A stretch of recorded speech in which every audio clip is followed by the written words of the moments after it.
Hello everyone. जैसा कि हम लोग पिछले वीडियो में हिस्ट्री के बारे में इंट्रोडक्शन सब पढ़ चुके हैं। हिस्ट्री के इंट्रोडक्शन को हम लोग पिछले वीडियो में देख चुके हैं। अब हम लोग इस वीडियो में उसी पार्ट को आगे बढ़ाते हुए प्राचीन इतिहास के बारे में आज हम लोग यहाँ पर अध्ययन करेंगे। सबसे पहले हम लोग यहाँ देखेंगे कि इतिहास को कितने भागों में बढ़कर हम लोग को पढ़ना होता है। सबसे पहले हम लोग भारतीय इतिहास को 3 भागों में बांटते हैं।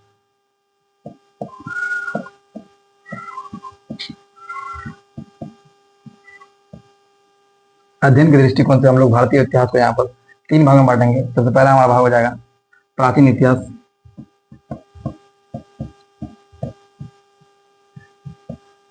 दूसरा हमारे पास इतिहास हो जाएगा मध्यकालीन इतिहास।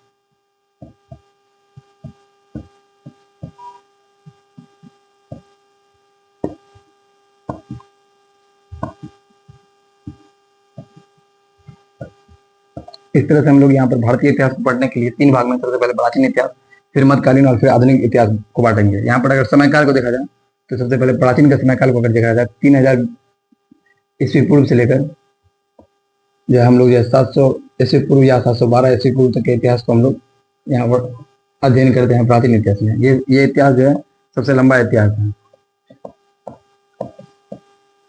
सबसे लंबा इतिहास इसी को मानते हैं। उसके बाद अगला हम लोग आता है यहाँ 700 ईस्वी से या 712 ईस्वी से पूर्व। ईस्वी यहाँ पे ईस्वी होगा, ईस्वी पूर्व नहीं होगा, ठीक है।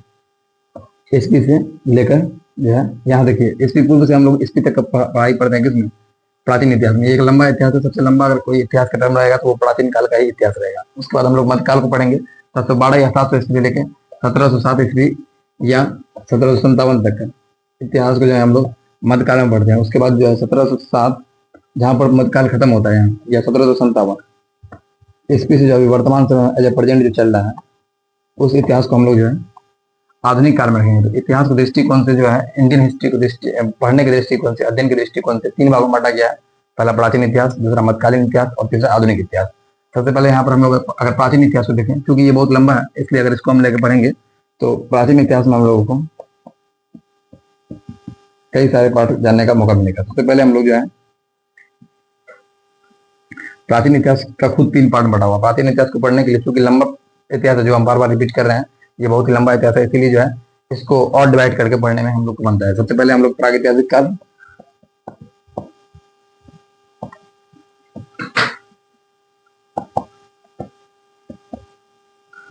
आधैतिहासिक काल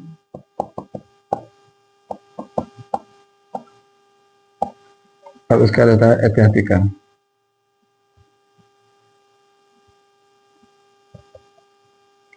अध्ययन के दृष्टिकोण से हम लोग प्राचीन इतिहास को 3 भागों में बांटेंगे। सबसे पहले प्रागैतिहासिक काल, उसके बाद आधैतिहासिक काल, उसके बाद ऐतिहासिक काल। इसमें देखेंगे प्राचीन इतिहास में जो है, प्राचीन इतिहास को अगर हम लोग कुछ पॉइंट से पढ़ें तो प्राचीन इतिहास में देखिए इसमें जो है लेखन का अभाव था, लेखन का यहाँ पर अभाव था।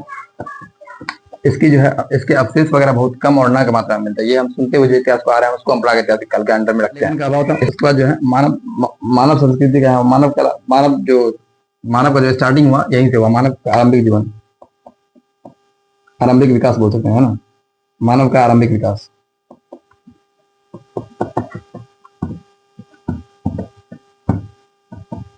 मानव का आरंभिक विकास इसी काल से हुआ है। इस काल में जो है हम लोग को सबसे पहले जो आग का आविष्कार हुआ था, ठीक है। इस काल में जो है गुफा चित्रकला मिला था हम लोग को।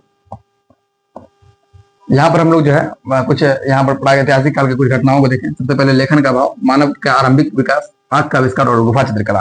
भारत में जो है गुफा चित्रकला का एविडेंस जो है मध्य प्रदेश के भीमबेटका गुफा से मिला है, जहाँ पर हम लोग को वहां से ये समझ में आता है कि जो आरंभिक मानव थे, जो सबसे पुराने आदिवासी जिनको बोल सकते हैं, आदि मानव जो थे वो गुफा वगैरह में चित्र वगैरह भी बनाया करते थे। तो इसका एविडेंस भारत में मध्य प्रदेश के भीमबेटका से मिला है, याद रखिएगा।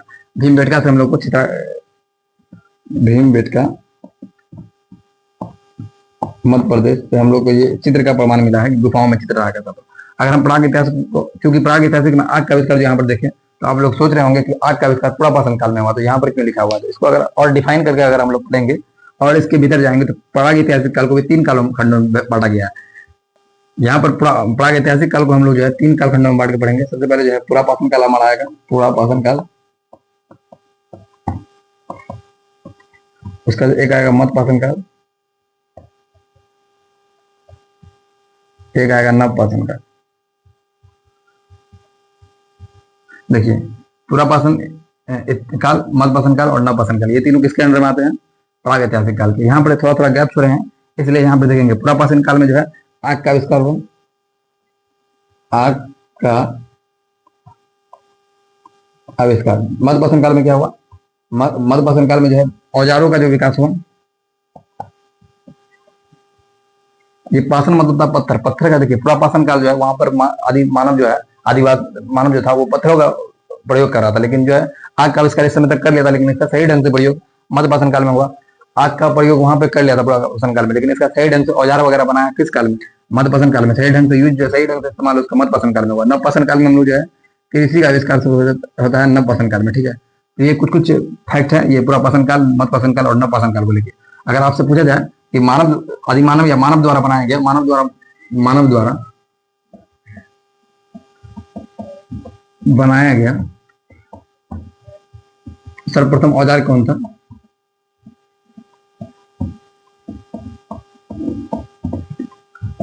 इसका आंसर कमेंट कीजिए, लास्ट में इसका आंसर हम बता देंगे, ठीक है। मानव द्वारा बनाया गया सबसे पहला औजार कौन था, ठीक है। यहाँ पर हम लोग देख रहे हैं पुरापाषाण काल को। पुरापाषाण काल में आग का आविष्कार हुआ, मध्यपाषाण काल में औजार बना, और जो पत्थर वगैरह था, पाषाण मतलब होता है पत्थर, पत्थर वगैरह का सही ढंग से इस्तेमाल इस काल में हुआ। नवपाषाण काल में और भी जो है आदिवासी तक डेवलप होता गया, मानव का विकास जो है आगे बढ़ता गया, और कृषि वगैरह मानव जो है सही ढंग से करने लगा, ठीक है। यहाँ पर जैसे कि एक जो हम लोग यहाँ पर अभी प्राग इतिहास को पूरा ढंग से पढ़ लिए यहाँ पर इस तरह से, ऐसे ऐतिहासिक काल है। तो प्राग ऐतिहासिक काल का अगर विवरण लिखना हो तो ऐसा ऐतिहासिक काल जिसमें जो है मानवीय सभ्यता का कोई घटना नहीं मिला हो, बस उसको हम लोग मान के चलते हैं कि ऐसा हुआ होगा, ठीक है। इसका कोई एविडेंस वगैरह नहीं है सही ढंग से। उसका आदिऐतिहासिक काल को अगर पढ़ें तो आदिऐतिहासिक काल का कुछ प्रमाण मिला है, लेकिन उसको बढ़ा नहीं जा सकता।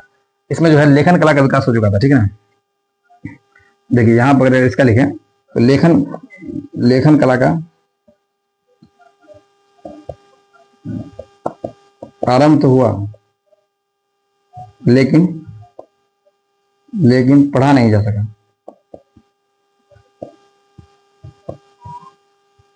देखिए आदिऐतिहासिक काल की घटनाओं में लेखन कला का जो है आरंभ हो गया था, लेखन का कुछ एविडेंस वगैरह मिला है, लेकिन उसको पढ़ा नहीं जा सका। इसमें और क्या था, इसमें जो कुछ ऐतिहासिक चीजें मिला थी, ऐतिहासिक वस्तुएं जैसे मिले थे, जैसे मोहरे मिले थे, अभिलेख वगैरह, कुछ मूर्तियां वगैरह मिली थी, इसमें मिले थे ऐतिहासिक वस्तु वगैरह, जैसे मूर्तियां हो गया,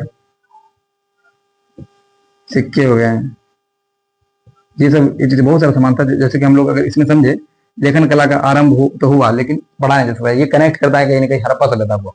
तो इससे आप लोगों को समझना है कि ये जो आदिऐतिहासिक काल जो है किस सभ्यता, हड़प्पा सभ्यता को हम लोग पढ़ेंगे तो वो किस काल के अंदर आता है? हड़प्पा सभ्यता भी किस काल के अंदर आता है? आदिऐतिहासिक काल के अंदर आता है। क्योंकि हड़प्पा सभ्यता में जो भी एविडेंस मिला है, जो भी चीज अभी तक मिला, उसको अभी तक किसी भी ढंग से पढ़ा नहीं जा सका है। इसलिए यहाँ पर लिखा गया कि लेखन कला का आरंभ तो हुआ, लेकिन उसको अभी तक कोई भी पढ़ नहीं सका, ठीक है।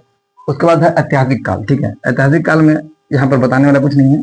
जो अभी वर्तमान समय में हम लोग जो इतिहास पढ़ते हैं, जो प्राचीन काल में हमें इतिहास मिले, जैसे अशोक के अभिलेख वगैरह, ये सब जो मिले हैं, ये सब ऐतिहासिक काल के अंतर्गत आते हैं। ऐसा काल जिसमें हम लोग को पढ़ने में जो है अभिलेख, शिलालेख, ये सब से हेल्प हुआ है, ठीक ना। पुरातात्विक स्रोत मिले हम लोग को जिसको हम लोग सही ढंग से पढ़ पाए, सही ढंग का एविडेंस है हमारे पास नहीं ऐसा घटना हुआ था, तो औसत काल में जो घटना घटित हुई उसको ऐतिहासिक काल के अंदर पढ़ते हैं।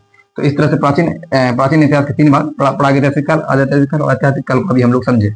उसका प्रागैतिहासिक के 3 काल, पुरापाषाण काल, नवपाषाण काल, पुरापाषाण काल, मध्यपाषाण काल और नवपाषाण काल, ये 3 को समझे। अब हमारा एक और आता है ताम्रपाषाण काल, वो भी बाद में आता है, ठीक ना। प्राचीन इतिहास में उसको भी हम लोग पढ़ेंगे, ठीक ना। आगे यहाँ पर हमारा बचता है मध्यकालीन इतिहास।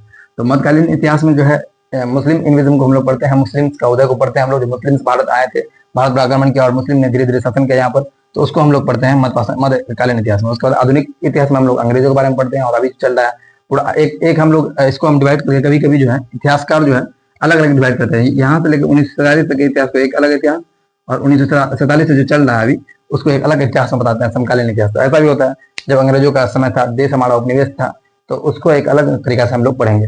तो आगे हम लोग इस तरह से हम लोग समझेंगे कि प्राचीन इतिहास में हम लोग अशोक वगैरह के बारे में, मौर्य साम्राज्य वगैरह के बारे में, गुप्त वंश के बारे में, इन सब चीजों के बारे में हम लोग मेनली अध्ययन करेंगे। और हर्षवर्धन जो प्राचीन इतिहास का अगर अंतिम कोई राजा के बारे में हम लोग पढ़ेंगे तो राजा हर्षवर्धन के बारे में पढ़ेंगे, ठीक ना। उसके बाद हम लोग जो है आ जाएंगे मध्यकालीन में। मध्यकालीन में मुस्लिम इन्विजन से, मुस्लिम का जो आरंभ हुआ था उससे पढ़ेंगे।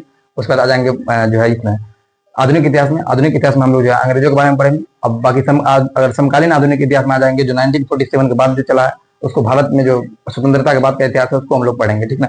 तो यहाँ तक हमारा इतिहास का जो कुछ परिचय था उसको हम लोग देख लिए हैं। यहाँ पर एक प्रश्न था, मानव द्वारा बनाया गया सर्वप्रथम औजार, जो कि हमने बताया था कि अंतिम में हम इसको बता के जाएंगे। तो मानव द्वारा बनाया गया सर्वप्रथम औजार जो था वो कुल्हाड़ी था, ठीक है।